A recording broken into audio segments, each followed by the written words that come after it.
What's up, guys? Rick here with my top 5 fades for this week's Waste Management Open.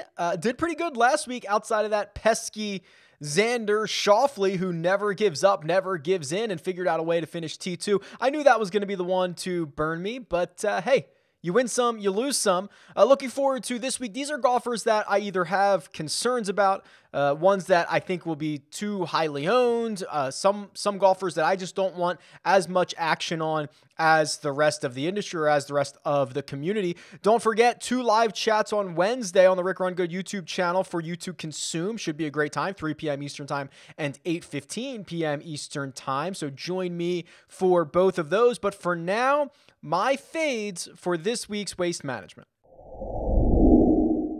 We'll start at the bottom and work our way up. Wyndham Clark is $7,100 on DraftKings, and someone that I'm probably not going to have any exposure to this week. And I can already kind of see this momentum growing for Wyndham Clark. He's made 4 of his last 5 cuts. He had a second place finish at Bermuda. He made the cut last week, finished 32nd at the Farmers. He's made the cut here before. I mean, it's a pretty good game log or resume, at least, for a guy who's in the low 7,000s, but I think this is a 2-part fade for me. There are other guys I like more in this price range, specifically Sebastian Munoz, even someone like a Russell Knox, Luke List, for example. And Wyndham Clark is one of the worst iron players in this field, and especially in this price range. And when you look at TPC Scottsdale and you look at the types of guys who have found success here in the past and how important strokes gained approach is and how bad Wyndham Clark is in that specific category, I'm out. So you will not get any exposure from me on Mr. Clark, and I will just pick and choose some of the other guys in this range that I like a lot more. Next up is Henrik Norlander, and I know Henrik Norlander also showed up on the Sleepers video. Now he's showing up on the Fades video, and it's like, what in the world is possibly going on? Let me be very clear about this. I completely understand why people are interested in Henrik Norlander this week. He's coming off a 2nd place finish where he was 2nd in strokes gained tee to green at Torrey Pines. He's coming off a 12th place finish before that. He's in a really good stretch of golf. So I get it. I just think he's going to be one of the most popular options in the $7,000 range, a range that I actually like, a couple of these guys better, and they're going to come in at a fraction of the ownership of Henrik Norlander, and Henrik Norlander is not, 5 times as likely to win this golf tournament as some of these other guys in the same pricing range. So, and then I've also like to make the distinction that for betting, for outrights, I already have a Norlander outright. I already have a Norlander top 10 because those numbers didn't move, and it doesn't matter how many people bet Norlander. But it does matter how many people roster Norlander for fantasy purposes. And if 20% of my closest friends are in on Norlander, I don't want to be in on him. So that's the way it's shaping up. It's shaping up. He's going to be really, really chalky. So very clear distinction, because I've never, ever had the same guy as a sleeper and a fade in the same week. Sleeper in terms of betting, I like Norlander. Outrights top 10s. Putting him in my DFS lineup, not going to be for me. So hope that clears it up, but I just wanted to address it because I do think he's one of the really interesting and kind of polarizing plays of the week.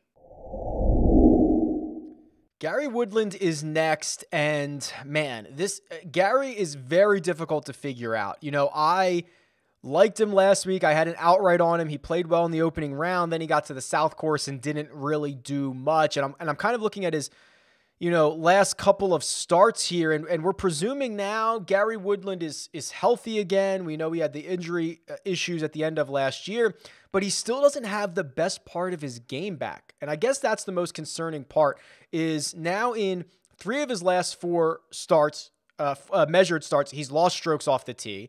He's a small negative on approach in 3 rounds at Torrey Pines last week. That's the thing that Gary Woodland needs to lean on.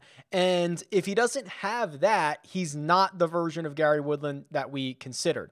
And with the fact that he's won this tournament in the past, I know that bumps up the ownership. I know that people, he gets priced in accordingly as a past champion here. So I'm taking a much more cautious wait and see approach on Gary Woodland. I tried to catch him early at Farmers, didn't get the result that we wanted. Didn't get the play that I liked out of the stats. I'm taking now a much more cautious approach, and I'm not going to pay the premium on him at TPC Scottsdale because I'm not sure this version of Gary Woodland is the version that we remember from a couple of years ago. So he's not going to make my lineups this week. Here's Rickie Fowler. He's been a staple in the fades. I think it is worth reiterating here at Waste Management because he has such a great course history. He's won here. He's got I think 2 runner-up finishes. So he's been phenomenal at this event, which I know is going to drive people to get back onto Rickie. He makes the cut last week. But similar to Gary Woodland, it is a huge red flag. It is a huge red flag when golfers' historic best parts of their game are failing them. And that's what's going on with Rickie Fowler right now. 3 straight measured events, he's lost strokes putting.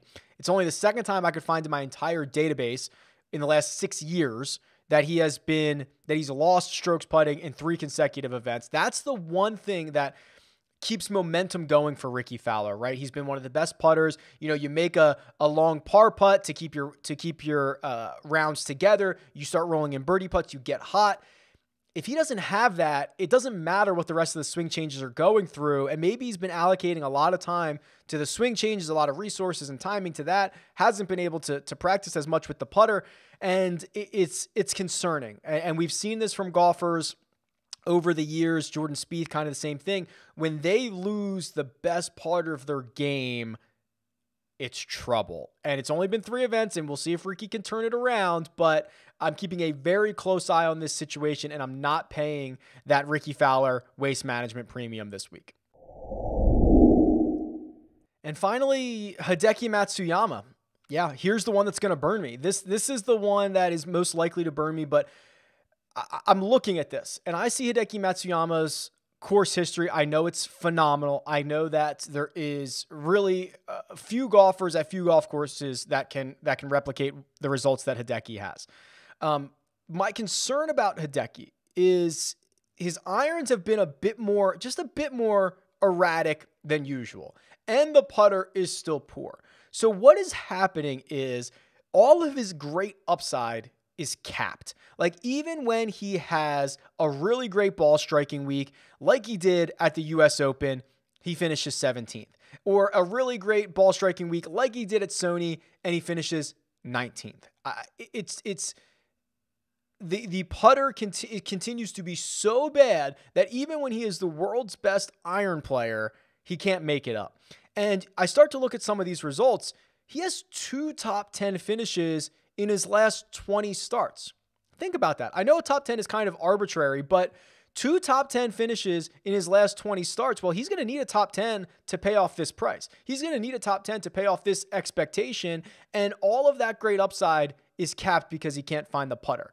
And look, if he does go wrong, if the rest of his game isn't sharp, those examples I gave you are when he's like leading the field in ball striking and finishing 19th, or leading the field in ball striking and finishing 17th. If he's not leading the field in ball striking, it's going to be even worse. So I just feel as if there is an incredibly narrow path to success for Hideki Matsuyama, and unfortunately he has not been able to find that path often enough for my liking. So for all of those reasons, I will not completely fade Hideki, but I will be significantly underweight on Hideki Matsuyama this week, and I will let everybody else ride or die with Deki at Waste Management. There you go. Those are my top 5 fades for this week. Let me know who I got right, who I got wrong. Tweet me at RickRunGood or leave a comment below. Best of luck this week, and I'll talk to you guys soon.